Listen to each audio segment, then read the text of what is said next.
Suhyla and Farooq, and they were married romantically. They loved each other very much. It was in the time of I think Abdulaziz's caliphate, the fifth righteous caliph, when there were no more poor Muslims. Everyone was wealthy. Not Muslims, sorry, nobody was poor. There were no poor people, because Islamic economics, finance and system really did work. Anyways, think of a romance like that. Suhyla and Farooq are married, they're together for 3 months, the call of jihad is made, Farooq has to take off and disappear. He leaves her a little bit of money, about 3,000 dirhams, and says to her, make do with this for 3 months, I'll be back in 3 months. There's a treasure chest of 30,000 dinars, which is equivalent to 2 million pounds in his house, and he says to her, don't touch that, it's amana. I'll be back in 3 months. Because that's what they did, the soldiers would go and come back. 3 months went on, 6 months went on, 9 months went on. In that time she found bearing with a child. A year went on, she gave birth to a boy. No sign of Farooq. Year and a half went on. 2 years went by, 2.5 years went by. Some man came back from battle and said, I saw Farooq fall. Now she knows he is dead. And so now she opens the treasure chest of 2 million pounds. Until then she obeyed him, didn't touch it. 3,000 dirhams for that long, subhanAllah, she stretched it.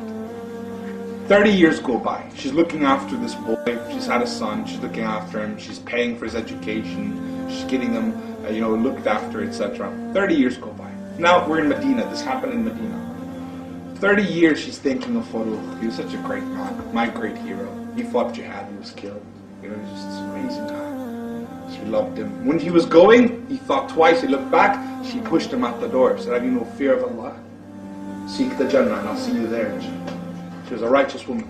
She pushed him out, said, go. And he went. Anyways, 30 years go by. Here's Medina. Let's leave the country. Google Earth. Go all the way over to China. Okay? We're on the outskirts of the Muslim lands. We're in China, on the borders. Back down onto the earth. Nighttime, fire camp. Army soldiers defending the borders of the Muslims. And amongst them is a man sitting on the bridge. And he is doing what's called ribat, protecting the soldiers while they sleep. And he's having a lookout. Looking up at the stars, the sky, he's feeling a bit romantic, and he's feeling a bit of love with Allah, and he's thinking, all of a sudden he remembers he has this wife he was married to. I wonder how she's doing. What happened? Did she marry on? Did she die? Did she move on? Is she there? Thought starts going mad. 30 years of this jihad for the sake of Allah, and he marched on, and he was never killed in battle. For anyone who thinks battle will take your life, 30 years this guy's still alive. It's Farooq, out on the outskirts of China. When he went, he couldn't stop. The sweetness of defending the ummah and working for Allah, he couldn't go back.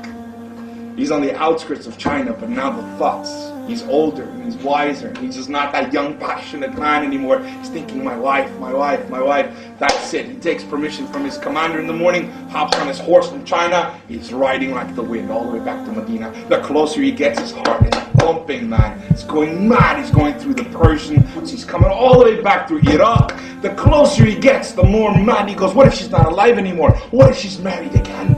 All these things are driving him insane. He gets to the city of Medina. Before going mad in love, running back to his wife, he remembers the sunnah of the Prophet ﷺ. He's a righteous man. He doesn't just go home. He goes to the masjid to pray his 2 rak'ah. Because that's what you're supposed to do when you come back from a trip.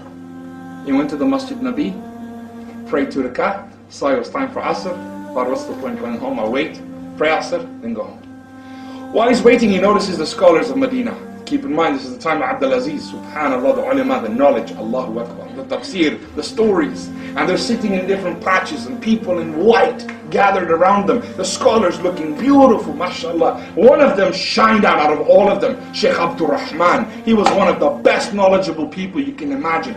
Sheikh Abdul Rahman is the most eloquent of speakers. He's amazed by him. Adhan, Asr, Salah, he's finished now, right, going home. He's rushing home. As soon as he gets to his house, when he gets to his house, he noticed another man going in, and he's thinking, what's happened? And he flips out. He's an Arab. He's got ghira. He's got jealousy. He said, hey! He goes to the man, he grabs him. This is my house, that's my house. They get into a fight. The city comes in, people gather around. They're like, hey, leave him alone, it's his house.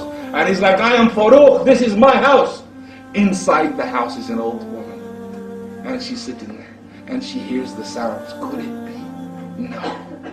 She covers up, she runs out, and she sees him. She shouts, "This is my husband Farooq, leave him alone.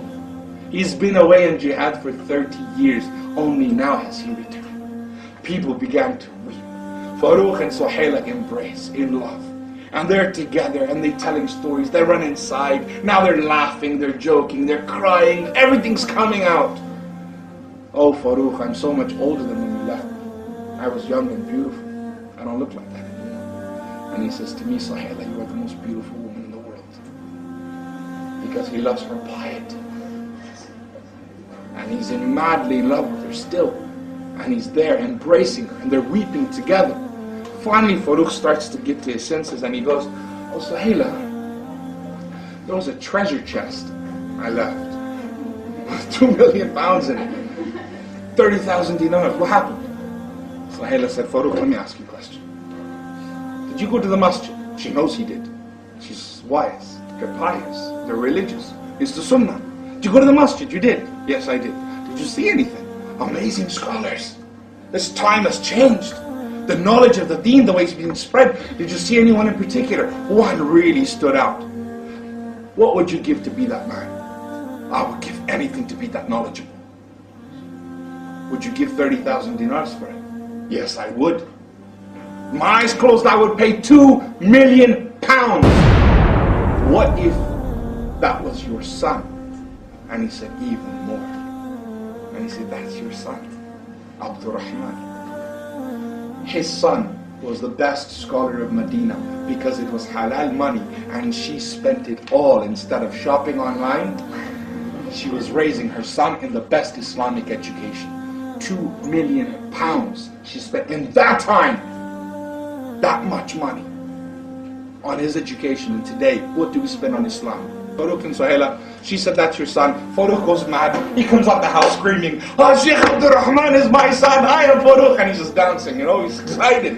Abdurrahman comes, they call him, they say, "What?" He says, "I am his son. Where is he?" And the man says, "I'm Sheikh Abdurrahman." And when he sees him, he realizes the man he was fighting with in the beginning. He was going to his house. That was his son.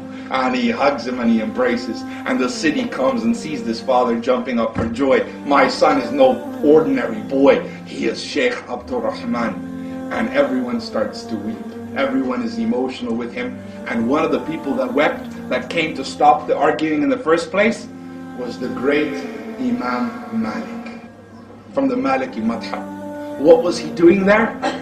What was he doing there in that crowd? Imam Malik was the student of Sheikh Abdurrahman ibn Farooq.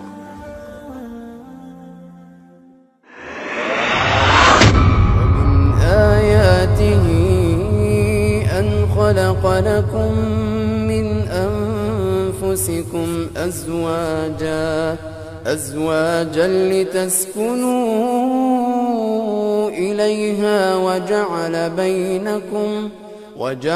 بينكم مودة ورحمة إن في ذلك لآيات لقوم يتفكرون رياح النصر مهدي وارفعي عنا الغمام نمت الآساد فينا والمآسي